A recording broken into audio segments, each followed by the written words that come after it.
No universo de Naruto, existem genjutsus extremamente poderosos, mas dentre essas inúmeras variações de genjutsus, as técnicas visuais são de longe as mais impressionantes. Mas você já se perguntou qual genjutsu visual é o mais poderoso? Não é novidade que os genjutsus visuais são de longe os mais poderosos dentre todos os tipos de genjutsus, mas qual deles é definitivamente o mais poderoso? E abrindo a nona colocação, o genjutsu do Ketsuryugan. O Ketsuryugan é um poder ocular passado de geração em geração dentre os membros do clã Shinoiki. E para quem não sabe, esse mesmo clã foi muito perseguido pelo clã Uchiha no passado, já que eles eram os únicos que conseguiam confrontar o seu poder visual. Os genjutsus do Ketsuryugan se parecem muito com os genjutsus do Sharingan, mas existem sim algumas exceções. A primeira demonstração clara do Ketsuryugan acontece em uma cena onde o Fushin acaba enfrentando a Shino Shinoiki, e nisso, ela utiliza o seu genjutsu contra ele. No calor do combate, Fushin acreditava que estava confrontando o Shino em pé de igualdade, mas tudo não passava de uma ilusão. Assim como todo genjutsu, esse não seria diferente, já que ele causa perturbações no chakra do alvo, o fazendo ter fortes alucinações. Mas claro que essa não é a única habilidade do Ketsuryugan. Quando Sasuke estava investigando o clã Shinoiki, ele acabou se deparando com algumas situações inusitadas. Nisso, Sasuke acabou utilizando o seu Sharingan para entrar na mente do seu alvo, para conseguir informações.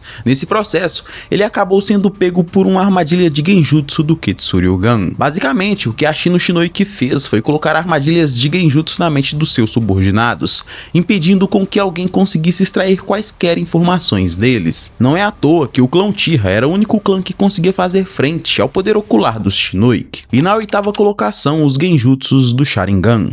Os genjutsus do Sharingan são os mais legais, pelo menos na minha opinião. A primeira vez que vimos esse poder ocular em ação foi quando Kakashi utilizou seus genjutsus contra Zabuza. Até mesmo um Sannin lendário como Orochimaru foi subjugado pelo Sharingan, mostrando que suas ilusões são sim de fato extremamente poderosas. Mas é claro que não para por aí, já que o próprio Deidara também foi mais uma vítima dos poderes do Sharingan base. Com o Deidara chega até ser pior, já que ele quase foi de arrasta pra cima, por não saber lidar com o doujutsu.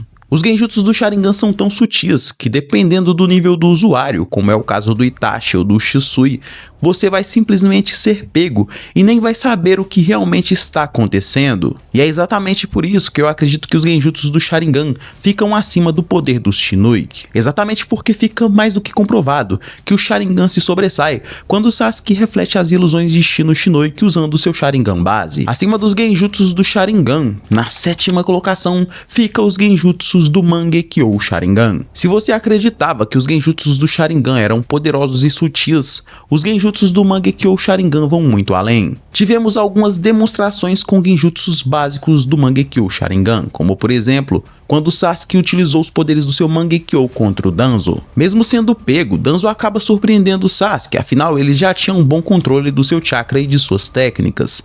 Mas o Sasuke acaba usando outro método para enganar o Danzo, e naquele momento ficou nítido o quão impressionante é realmente o Mangekyo Sharingan. Mesmo Sasuke não se comparando com Itachi, como o próprio Danzo afirma, o Obito diz as seguintes palavras: não importa o quão forte seja o seu genjutsu, e sim como você vai utilizar esse poder. O Izanagi é subestimado, mas não é à toa que ele se tornou um jutsu proibido. O Izanagi é simplesmente um genjutsu onde o usuário da técnica lança uma ilusão sobre si mesmo, cujo poder o permite controlar a própria realidade, enganando quaisquer danos e até mesmo a própria morte. Essa técnica é muito bem ilustrada na batalha do Sasuke contra o Danzo, onde o Sasuke acaba surpreendendo seu oponente diversas vezes, mas ele sempre acabava retornando à vida graças aos poderes do Izanagi. Aparentemente, até o próprio Obito usou e abusou dos poderes do Izanagi. Tanto é que um dos momentos mais icônicos de Naruto Shippuden é exatamente o momento em que o Obito surpreende a Konan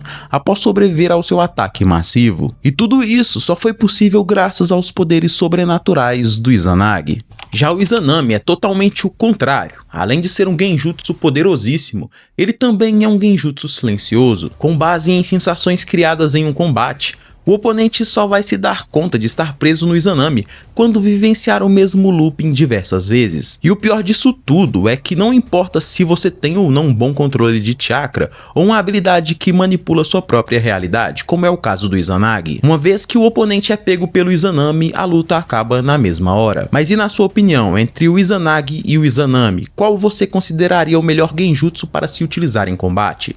E abrindo a quarta colocação, os genjutsus do Rinnegan. Quando o assunto é poder, claramente o Rinnegan não poderia ficar fora dessa. A cena do Sasuke, simplesmente colocando todas as 9 fucking bijus em um genjutsu, e isso com um único olhar, é simplesmente surreal. Segundo as falas do Hagoromo dentro do mangá, Sasuke utilizou de apenas um único mísero olhar para colocar todas as bijus sobre o efeito de sua ilusão. Mesmo Sakura, que possui um ótimo controle de chakra e um grande poder mental, nem mesmo ela conseguiu se defender do genjutsu do Rinnegan. E segundo o próprio Sasuke no mangá, apenas um Rinnegan pode anular o genjutsu do outro, ou seja, não importa o quão poderoso você seja, se você confrontar esse genjutsu sem ter meios ou poder suficiente para quebrá-lo, você vai perder a luta. Na terceira colocação, Tsukuyomi. O Tsukuyomi é sem sombra de dúvidas o genjutsu mais letal do Mangekyo Sharingan. Com esse poderosíssimo genjutsu, o Itachi consegue manipular tanto o espaço, tempo e a massa física do seu alvo. E tudo acontece em uma perspectiva baixíssima no mundo real, já que para o Kakashi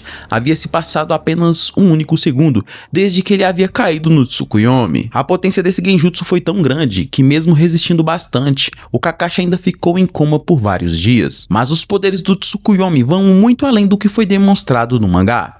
Você se lembra que no anime, o responsável por acabar com Izumi Uchiha foi o Obito, certo? Mas é confirmado na light novel do Itachi que foi ele quem realmente deu um fim a Izumi. Itachi utilizou seu Tsukuyomi, fazendo com que sua amada Izumi tivesse a sensação de ter vivido uma vida inteira ao seu lado. E no fim, sua consciência acabou morrendo por consequência. Mesmo diante de todos esses fatos, ainda há quem diga que o Tsukuyomi não é tudo isso. Tá de brincadeira, né? Fala sério. Na segunda colocação, o genjutsu do Koto Amatsukami, o chamado Ilustres Deuses Celestiais. Bom, só pelo nome do genjutsu, a gente já sabe que ele é realmente um dos mais poderosos. O Koto Amatsukami é basicamente um genjutsu capaz de controlar suas vítimas de forma tão sutil, os fazendo acreditar que está fazendo algo por vontade própria, quando na verdade, tudo isso não se passa da vontade do usuário do próprio Koto Amatsukami. Mesmo o Fugaku dos Olhos Terríveis não tinha a menor chance contra esse genjutsu, já que o objetivo do Shisui era controlá-lo,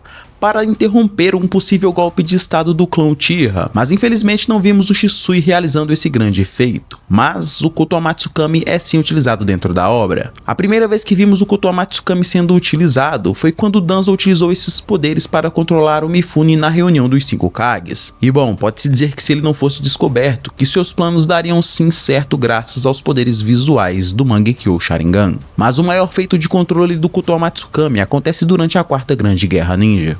Itachi, que se via forçado a lutar contra Naruto e Killer Bee junto ao Nagato, utilizou os poderes do Koto Amatsukami para quebrar a influência do Kabuto sobre ele. E eu não preciso nem falar o quão poderoso esse genjutsu precisaria ser para quebrar a influência do Edo Tensei. E em primeiríssimo lugar, o Tsukuyomi Infinito. A primeira vez que o Tsukuyomi Infinito foi usado, a princípio, foi quando a Kaguya havia acabado de consumir o fruto de chakra da Terra. Nisso, ela abre um portal dimensional e direciona o seu genjutsu em uma lua daquele espaço-tempo, refletindo sua luz por todo o planeta Terra e pegando todos por consequência. Mas não para por aí, já que tempos depois, após ter seus filhos Hagoromo e Hamura, ela volta a utilizar de novo seu Tsukuyomi Infinito nos moradores daquele vilarejo em que ela se encontrava. Kaguya havia feito isso com o intuito de usá-los como alimento para fortalecer a árvore divina, no caso o próprio Jubi. Já na Quarta Grande Guerra Ninja, vimos esse genjutsu sendo utilizado novamente por ninguém menos que Madara Uchiha. No final da guerra, Madara alcançou um nível de poder muito grande,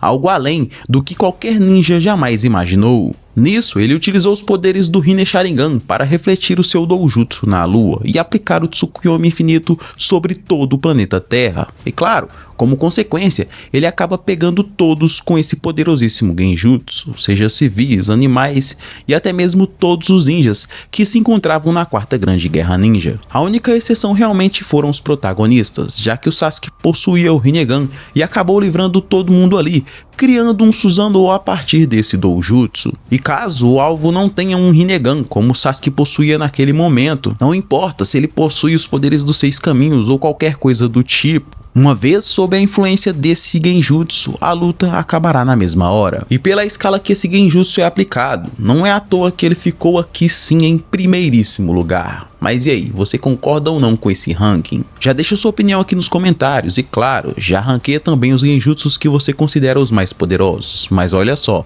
tem que ser apenas os genjutsus visuais. É isso, se você chegou até aqui, me fortalece com seu like, se inscreve no canal, hypa esse vídeo e compartilha também esse vídeo com aquele seu amigo que é fã de Naruto.